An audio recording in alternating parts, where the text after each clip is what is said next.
Tell me one of your deepest secrets. No, I already told you my social in the last one. You gotta tell me a secret. Ooh, okay. My first memory is being circumcised. There's no way that's real. Should we start the movie? Yeah, we could start the movie. All right, you ready? All right, what do you want? Pig or Days of Thunder. However, those are both my movies, so that's being biased. Out of your movies, that would be F for Fake or Righteous Kill, which is one of our substitutions for today. Yeah, so after we shot the last video, I did a little bit of research on all the movies that we had chosen. And as much as I love Good Time and I love a good New York movie, some unflattering news about the filmmakers and the set experience as a whole has come out. While everything is just allegations, it feels wrong for us to possibly celebrate this movie. We've decided to substitute it out. We hope that's okay. If it's not, see you later. And instead, we've chosen an even better New York movie that I've never seen, but it's got Robert De Niro and Al Pacino and 50 Cent. Oh, 50 Cent's in that too? Ooh, I'd be down to watch that. It's Bobby, Al, 50 Cent, and Donnie Wahlberg. There's also Sterling K. Brown and John, I can't say his last name, Leguizamo. Wow, it's a stacked movie, huh? The original Mario. None of this Chris Pratt nonsense. Luigi. The original Luigi. None of this Charlie Day nonsense. The good thing about Righteous Kill is on Letterboxd it has a 2.4. We can give it some 2 more 5s. I know it'll be better than Dr. No. That's a really big claim. All right, what are you feeling? What's your off-rip pick? It's gonna be, without a shadow of a doubt, Buffalo 66. I think it's F for Fake, but let's see it. Here we go. It is F for Fake. I got it, baby. God, there's no way, dude. There's no way. I got it. I don't like when you're right. Actually, going from Dr. No to this is hilarious. Tom Cruise, he's kind of Ethan Hunt. I just assume he is that in real life. This is how I assume Orson Welles is in real life. He's not playing a character because it's kind of a documentary. I don't know. This movie is confusing. So we'll just leave it as that. I actually have not seen any other Orson Welles besides Citizen Kane. Here in the edit, Brian, you can insert my ringtone you have for me from your phone. Every time it scares me. News on the mark.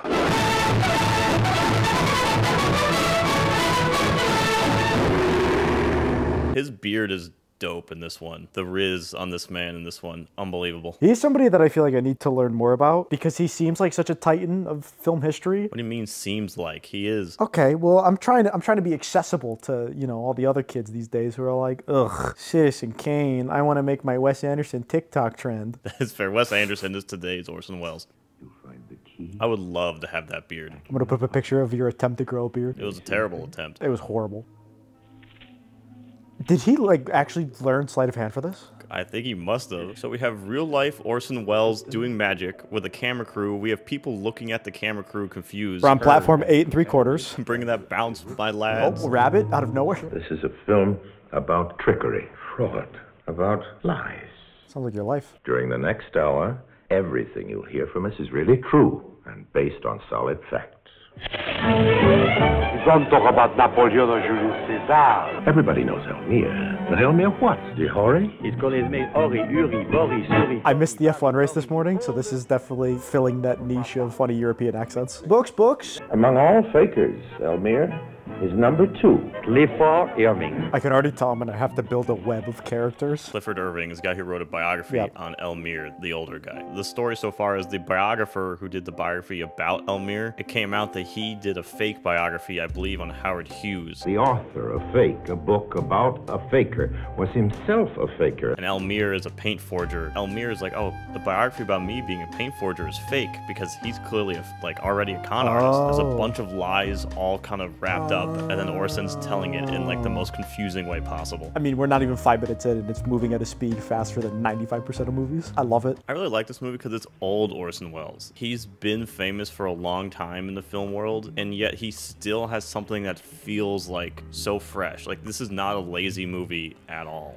I do think he may have had, like, dated this person. She's in The Other Side of the Wind, which I think is such a phenomenal fake documentary. The Other Side of the Wind is insane. Oh my god, that was me after The Irishman. Did you see me? Oh, Peter Bogdanovich. Hey! We knew his assistant. We still know her. She's not dead. Well, I didn't know if she was still his assistant. He's dead. He died like 2 years ago. So I guess she's not his assistant anymore.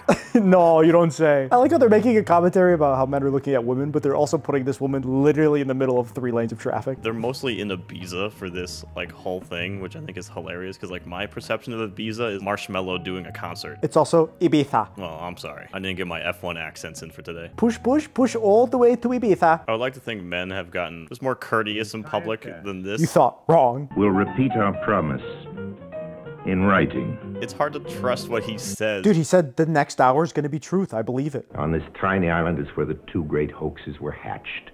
Ibiza. Ibiza. Oh, look at that puff puff right next to all the flammable film. Literally the most dangerous room to be smoking in. Look at all those canisters. That's like 2 hard drives, maybe. This feels like the foundation of every YouTube video essay that you see. This does have like a YouTube-style VO and footage. And like cutting him in, actually seeing the narrator. I wandered around Europe and eventually came here. It's nice that you can wander around Europe and end up in Ibiza. Wander around the US, just end up in Detroit. Oh, that looks like the dude from Succession. Cousin Greg. I've become his bodyguard. That guy looks like a terrible bodyguard. How much is that drawing worth in the market today? Probably around $8,000 to $10,000. Well, give me a Oh, he grand. burned it. He just burned it. Look at that madman. Today on a sale, $15,000.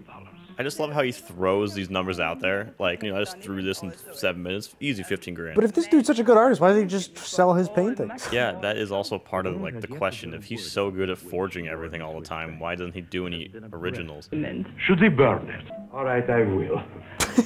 Meanwhile, there's this old monkey hanging around. Let's say we could find a Modigliani made by Kisler, a Modigliani by Elmire, and one Modigliani by Modigliani. Could you imagine if someone's like, if I put Goodfellas in front of Scorsese, and then a Goodfellas by Orson Welles, and then a Goodfellas by Brian Smale, could you tell which one is which? I'm just going to submit Citizen Kane to Sundance next year. I don't feel bad for Modigliani.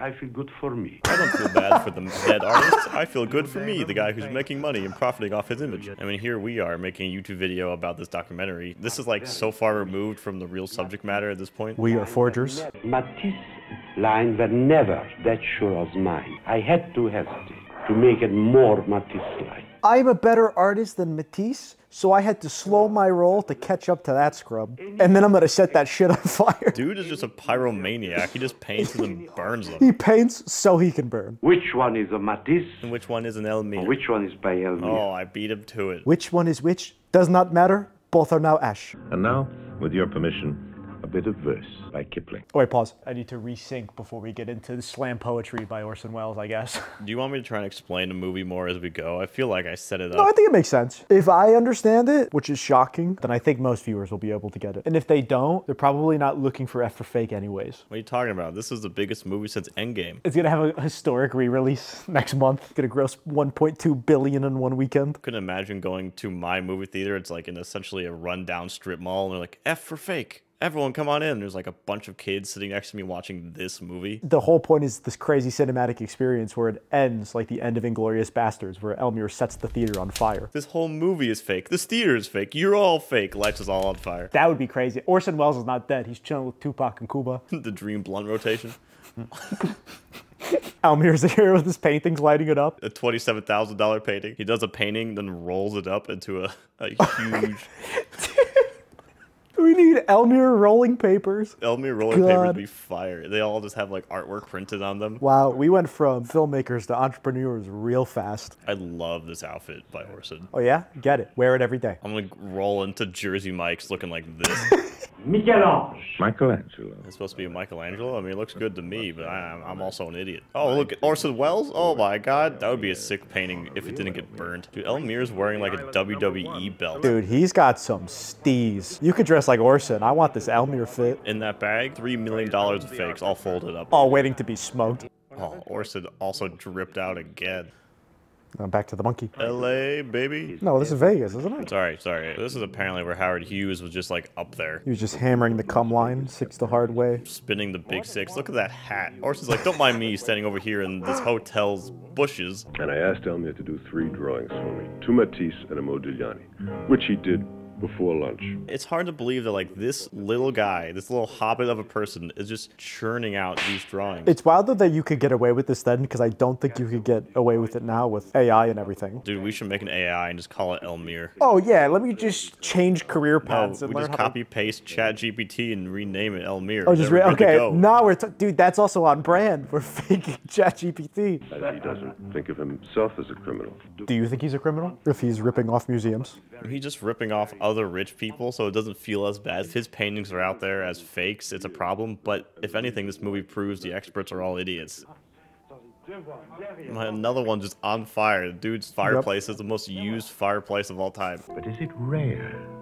Lots of oysters, only a few pearls.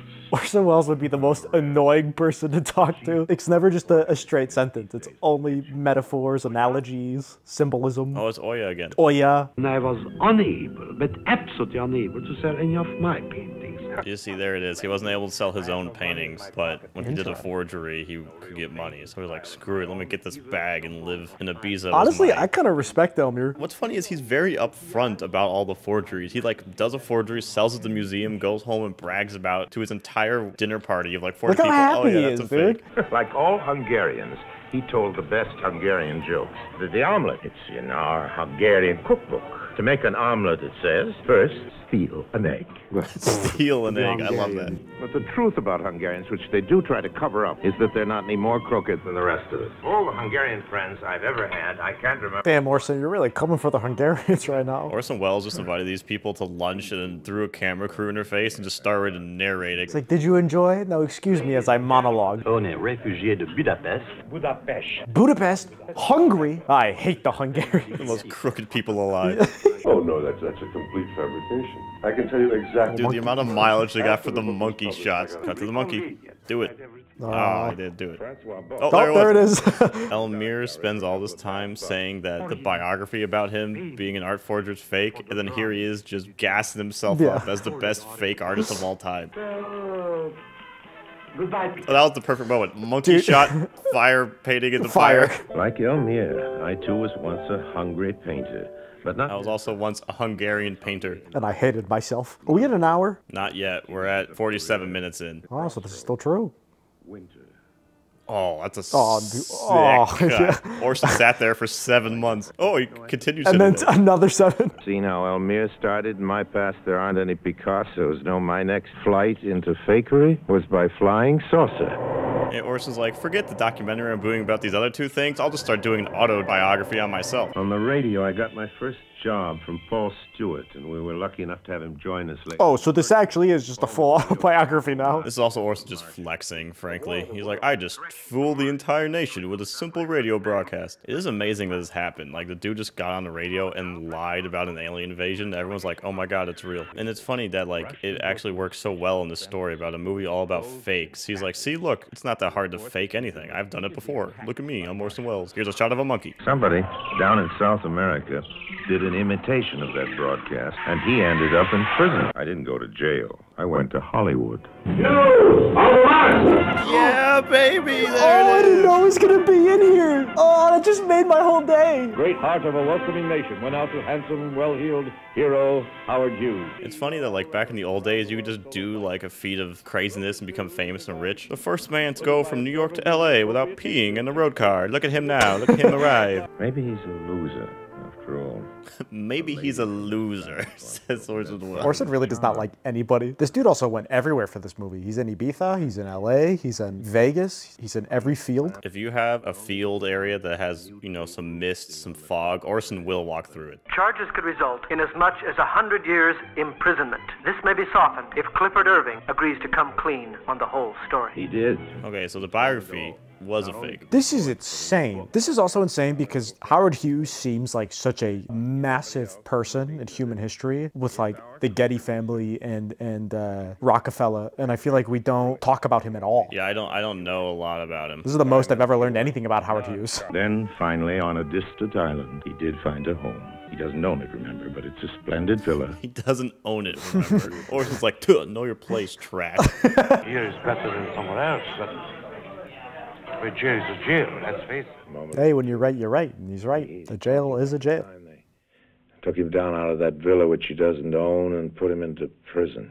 Orson's really hitting the fact that he's a renter. Damn, I was not expecting Mr. Wells to be so pro-landlord.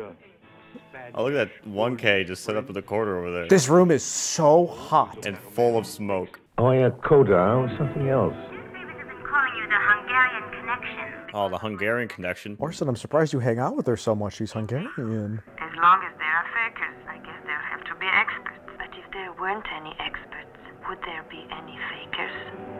Yes. I think there would be. I don't know if that question works as well as you thought it did. Fake, said Picasso. But Pablo, said his friend, I watched you paint that with my own eyes, said Picasso. I can paint false Picassos as well as anybody. Picasso's like, I'm really good at faking Picasso. Damn, what an I'm him moment. I could do me worse than me, and I could sell it to you anyways. If I was ever a painter, I would just sign all my paintings as other famous painters, just to confuse all of these experts. My signature would just be a QR code. That would actually be so impressive if you could paint a QR code that worked. I can barely write my own name, let alone draw a QR code. Remember when I did my film where the kid drew a painting? I thought it was too good, so for my film, I drew all the kid drawings so they look like crap. Now, this has been standing here for centuries. This building, a fake. It's nothing more than a Hollywood set. And to prove that, I've brought Elmure out of prison to set it alight. The triumphs and the frauds, the treasures and the fakes. The Hungarians. Our songs will all be silenced. Orson, man, you okay? Quick, bring in the monkey. Get him giggling again. And now, at last, we come to Oya. Oh, we're back. As we told you at the start, she comes into this only at the end, and that's where we've left her, for the end. Thank you for explaining that, Orson, because this is one of the more confusing movies of all time. You'd like to think a documentary is like, oh, here's the thing I'm doing a documentary on. Orson's like, screw that. In that climate, after lunch, one takes a siesta. Not Oya, and not Picasso either. You know, it's pretty bold of Orson Welles to say, I'm going to tell you a fake story about Picasso and you're going to eat it up. Between this and The Other Side of the Wind, I think Orson has filmed every millimeter of Oya's body and in every outfit imaginable. She's walked 17 miles in this movie in 100 different outfits. The movie starts to lose itself a little bit here. Orson got a little lost in sauce, I think. Oh my. Orson, my dude. I can't put that in. No, that can't be there at all. I love this happy, like, Nintendo Wii music playing at the same time. He just totally gave up on his previous two documentaries. Yeah, I like the early stuff, but now he's just retconning Picasso. You know, I never thought to ask Elmire about it. After all, we're both Hungarians. After all, we're both Hungarians. He painted every last one of those phony Picassos of you. For every last one of which Picasso was very highly praised. But that's also an interesting argument that, like, what if the fake is so good, the forger makes money off it, but it only adds to the artist's legacy? Yeah, it is fascinating, because, like, again, something that only exists in painting. Wait, now that I think about it, it's funny that he said we're both Hungarians, because this is the lying section. So he's like, oh, you think I would be one of those dirty I would scum? never be a Hungarian. When that young, that beautiful, and that Hungarian has any need. Oh my god, how many times have you mentioned Hungarian? Where are they? Like, the amount of smoke wherever they are is insane. They're inside Elmure's chimney. Orson's like, okay, I'll give you some lines, and you can stay in the same outfit for this part. You can dress like me if you'd like. Yeah, we'll match, and we'll stand in the void. I did promise that for 1 hour, I'd tell you only the truth. That hour, ladies and gentlemen, is over. For the past 17 minutes, I've been lying my head off. Oh. It's insane that he was just making up stuff for the last 17 minutes. It's insane that he's also able to levitate this man. Damn, if all I have to do to make somebody float is lie, then I'm never telling the truth again. To the memory of that great man who will never cease to exist, I offer my apologies. And wish you all, true and false, good evening. Oh. Unless you're Hungarian. Damn. Editing Center Antagor. Yeah, I want to see, do they have, like, editing credits? Or is this... Oh. That was it. There's no more credits. It just ends. That's sick. It's just over. Damn. It is insane to think that this came out in 1973. That is ridiculous. Given the editing, the shooting style, the story, like, you can definitely tell he was really trying to tie everything together and keep the momentum up. But for an hour and 28 minutes, it's airtight. I think at the end, maybe, it can be a bit full of itself, but I don't think it detracts from the overall movie as a whole. The first time I watched this, and I had forgotten that what he had said at the beginning, I will tell the truth for an hour. And I'm like, oh, okay, he'll tell the truth for this movie, is what my brain thought. And then when he started making that story about Picasso, I'm like, oh my god. I'm like, there's all these fake Picassos. And then he's like, psych, it's all a lie. Movie's over. And I'm like, what? It's not a masterpiece, but it's a film made by a master. Not everything a skilled person is going to do is going to be great. Just because they are, you know, skilled doesn't mean everything it touches is good. All in all, I think it's really well done. Confusing maybe, bit pretentious at the end. Oh, it's dripping in pretentiousness. I mean, it is way out there and full of itself. And it starts to lose me after he gives up on doing documentaries. Although an interesting idea to just start making up something in a documentary, I don't think it worked out as good as he was hoping. If you watch a lot of documentaries now, they could almost be hour-long podcasts that on YouTube have a little bit of B-roll, and that's it. And that's not like a dig at podcasts, because I actually think it's a compliment. I think they've increased production value so much and they've learned to tell stories so cohesively. But I just think documentaries now that are not like really rooted into the subject matter just get lazy. Yeah, they cover the story, but it's no different than watching a YouTube video essay. For the time that this came out, it is so far ahead again. I mean, this is 50 years old, and I'm sure he was working on this for like 8 years anyway, so yeah, I mean... this is fascinating. It's not quite Dr. No, but it's decent. No, you're right. It's certainly not quite Dr. No. You want to rate us up? Our rating... Oh, what is this going to be? I'm going to give it... a 7.15. I think I want to give it like a 7.51. 7.51. That is... Yeah, you do the math. 7.33. Do it in your head. I didn't do it in my head. Too late. If the last 20 to 30 minutes were as airtight as the first, I would have nothing to say about it. I just think it loses all of what it sets up so early. Not completely by any means. It's still excellent. I just think it doesn't stick the landing. Well, that's the end of episode 2. What do you got to say for us, Brian? Close us out. Why do I got to do it? Why don't you do it? I did it last time. I did it last time. No, you didn't. I did it. I said bye, people. I got the final word in last time. Ah, see? Now I'm going to cut that so that's the last thing that we hear. The magic of editing. You Orson Welles me, you damn Hungarian.